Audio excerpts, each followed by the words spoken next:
What's going on, everyone? So Los Angeles Lakers got to see the debut of Spencer Dinwiddie yesterday. He was the free agent acquisition that we acquired via buyout. He was traded to the Toronto Raptors, never even saw the court for them, ended up getting bought out, signed with the Lakers. And he's a guy that I am very excited for, that I do believe can have a real impact on this Lakers team, on this Lakers roster. His debut came in the way of a win. They won 125-111. Now it is the Detroit Pistons. So, it begs the question of how much can you really put into a game against Detroit? But to me, it's more of the manner in which they won the game. Sharing the basketball. Ball wasn't sticking, right? They had multiple guys, all five starters, double figures, 15 or more points. They even had a sixth guy in Christian Wood with 11 points. A couple guys that were only a basket away. They played the right way, and they've done a much better job in doing so, right? Everybody's touching. You're seeing multiple guys get, 4, 5, 6, 7, 8 assists each game, and that's the right way to play the game of basketball, right? You don't need a lot of heavy isolations. Get good looks, pass up a good look for an even better look, a lot of action, a lot of movement. That's what we saw in the game. Spencer Dinwiddie, however, he played pretty much how I figured he would. It was a lot of just, passive basketball from him. There was a couple times in which he was aggressive, and I liked what I saw in those moments of aggression. He played about the amount of minutes that I figured. When I was making my videos predicting and kind of leading into his debut, talked about I could see him with all the injuries for the first game getting around 30 minutes. He got 31 minutes. I thought that there was a possibility that he maybe played a little less, around maybe 25, but he ended up getting 31 minutes.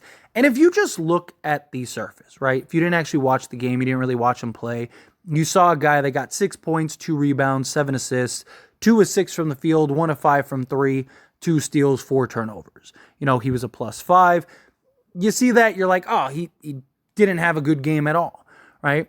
But if you actually watched him play for his first game, in which is in many ways a filling out game, you saw him a lot of times just completely out of plays, which, again, I expect him to eventually get into the action a little more as time rolls on and he starts getting familiar with their play sets. A lot of times it was just kind of like 4-man actions, with him kind of drifting off into the corner as that spot up shooter. I do fully expect once he gets comfortable, once he understands the type of offense that the Lakers are running and all of the different play calls, that's when I expect him to really kind of play the role of that you see with many other guys, a Rui, a Vando, a Prince, where he's constantly moving off ball. He's a slashing man. When he does have the ball in his hands, he's a real threat. Off ball, he's a real threat. I fully expect him to eventually get into that rhythm, get into that flow. But personally, I thought we saw everything you wanted to see from Spencer Dinwiddie. Everything.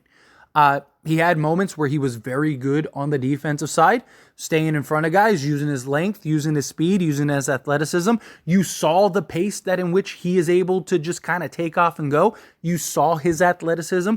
You saw him on his first bucket for the Lakers drive to the basket, beat his defender off the dribble, get and create contact, finish through said contact, finish and make the basket, and then follow that up with the free throw. Thought that was huge. Couple threes were just complete bailouts, so I'll give him credit for that, and just one of them was literally at the end of the shot clock, another one was late in the shot clock where he just had no choice but to kind of chuck it up. So really, it was probably 1 of 3 from 3-point range. The 1 3 that he did make, he yelled Kobe. And you got to make that one, right? If you're going to throw out Kobe and you're going to say that, you got to hit that 3, in which he did. So credit him in that regard. Again, I really enjoyed seeing the glimpses. You saw all of the little glimpses of what he can be on this team, the playmaking. This is a guy that doesn't really have any experience. I mean, he's had, 2 days with the team, and you saw him finding the open man, finding the cutter, right? Saw him finding the guy that was hitting the open 3. You saw him make plays where he was driving and kicking. He had that one beautiful wraparound pass right to Taurean Prince. The playmaking alone off the bench is going to be massive for the Lakers. The Lakers just don't have anybody up until this point that can do that. And there's so many times where we see D'Angelo Russell and LeBron James go to the bench and the offense is just completely stagnant and we're in trouble, right? And I mean, how many times have you seen LeBron and D'Lo go to the bench and literally a minute or two later, one of them is coming right back in because we just don't have anybody. Most of the time it's Austin Reeves kind of running his own unit. But Austin Reeves, and I've talked about this, he can make plays, but he's not a playmaker. It's a big difference between a guy that can make plays and a playmaker.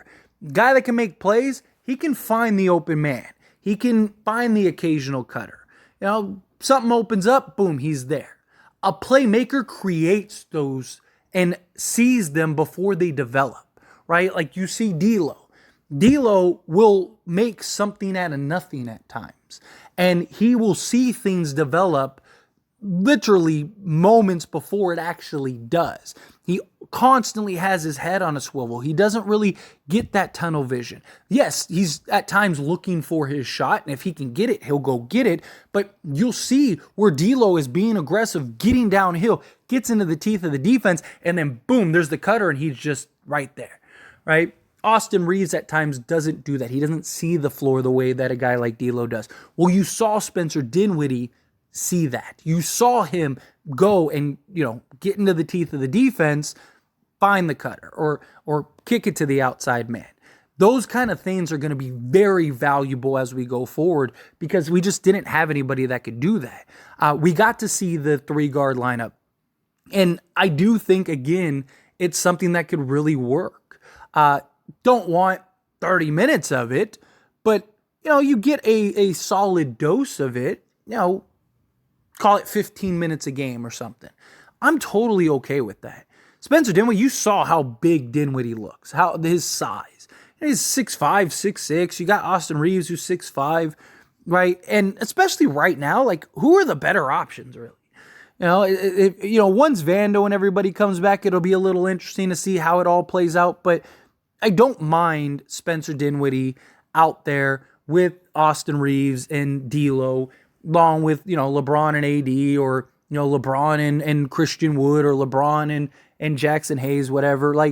These are 3 guys that are capable of doing multiple things, playing multiple roles. All 3 could play on ball. All 3 could play off ball. All 3, hopefully, Spencer Dinwiddie's shot can come around. Could shoot the basketball. I mean, that's going to be a big thing, right? If they can all 3 shoot. But again, I really like what we saw from what the potential of these 3 can be. Again, once they figure it out, once they get comfortable, once they get into that rhythm and flow. Spencer Dinwiddie, again, now you don't have to be so reliant on Austin Reeves kind of having to be a playmaker and running and operating an offense when he's just not there yet. He's just not. He doesn't do a good job on ball pressure at times. He can get a little careless and turn the ball over, right? Spencer Dinwiddie had 4 turnovers, don't get me wrong, which is definitely something to kind of keep an eye on going forward. However, he has, for his career, been one of the higher assist to turnover ratio guys. This season, I believe he's in the top 5 as well. So he's a guy that's known to take care of the basketball. So it's not something that I think is a concern yet. And the 4 turnovers, again, if you watch the game, a couple of them were just miscommunications. One of them, he got fouled on and they just didn't call the foul and he turned the ball over. So I'm willing to kind of look past that for this game. It wasn't all sunshines and rainbows with Spencer Dinwiddie. Again, I want to see him be a little more aggressive at times. I want to see him do more than just stand in the corner. Again, let's keep it within reason here, though. It is his first game. He's not going to be ultra aggressive. He's trying to fit in. He's trying to find his role. So I'm willing to give him a pass there. Another big thing is on the defensive end a couple times. I felt like he gambled a little too much. I'd like to see him not make those gambles. There's a couple times where he tried to go for a steal and just completely missed, and it put us in a disadvantaged situation. Don't want to see that, right? I want to see him lock down defensively. He showed that he is capable of being a good defensive player. He has shown that his size and strength is something of value. I don't want to see him, getting out of position too often and too frequent.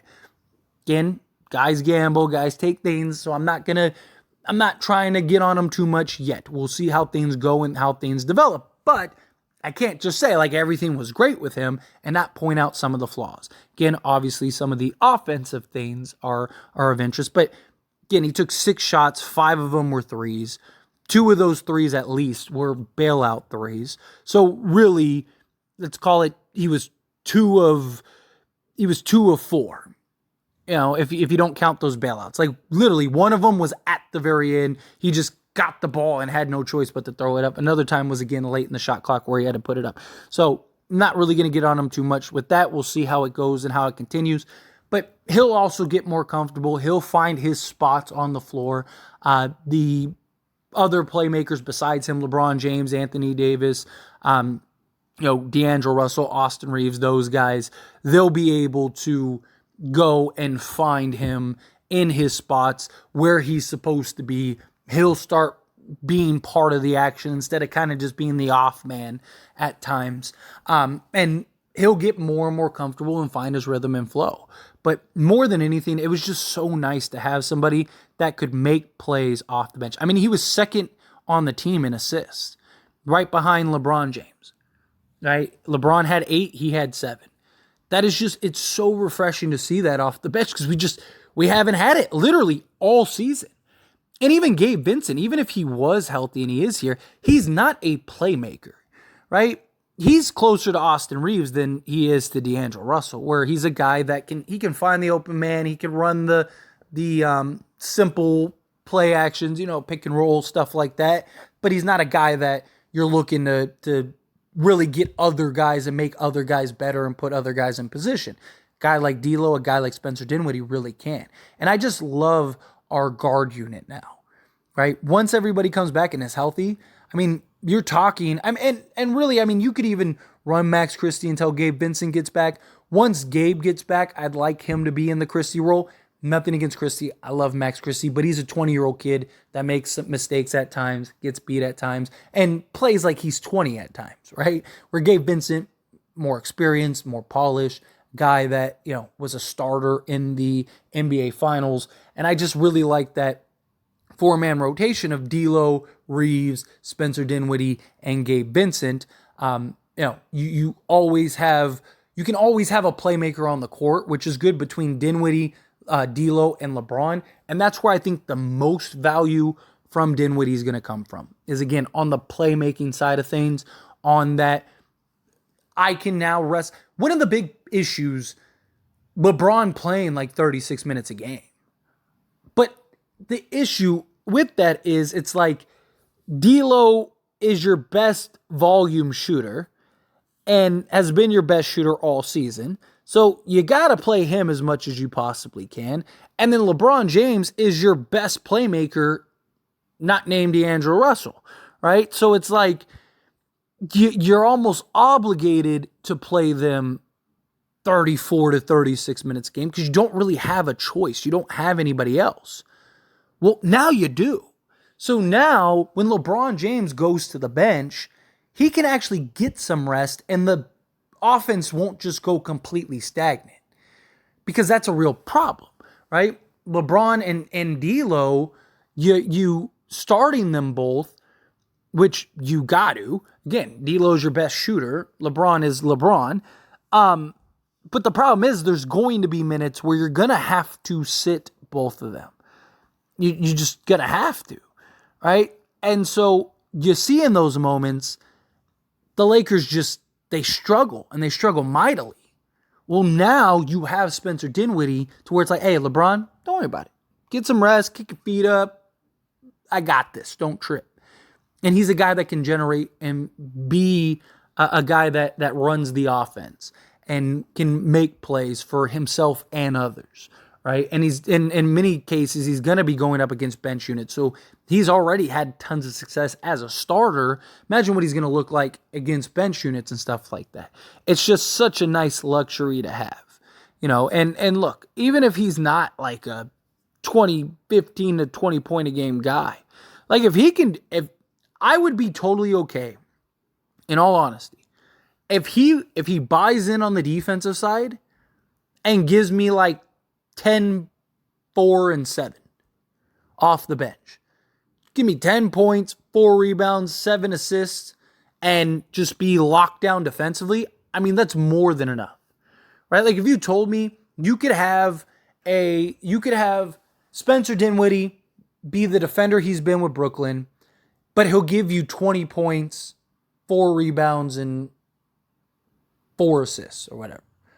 Or you could have, Dallas Spencer Dinwiddie defensively, who's like a 112 defensive rating, basically lockdown defensive, but he's only going to give you 10 points with 7 assists and 3 or 4 rebounds. Give me that.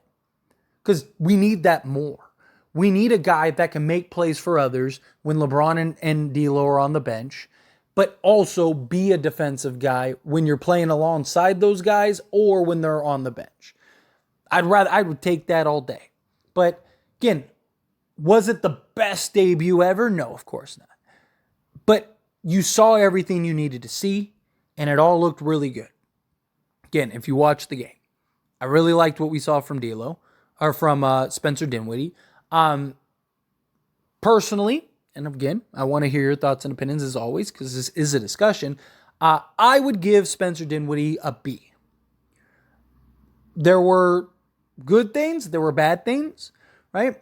Like I said, the turnovers, gambling a little bit, kind of just being a stand in the corner guy, which probably isn't his fault at all, but still, that was something that he did, right? Like there were things that really stood out that were like, okay, definitely room for improvement, definitely things that need to be better, but there was also a lot of good. His playmaking more than anything, the defensive side of things, you saw him getting after it. The athleticism you saw, which we desperately need. His ability to hit shots and finish through contact.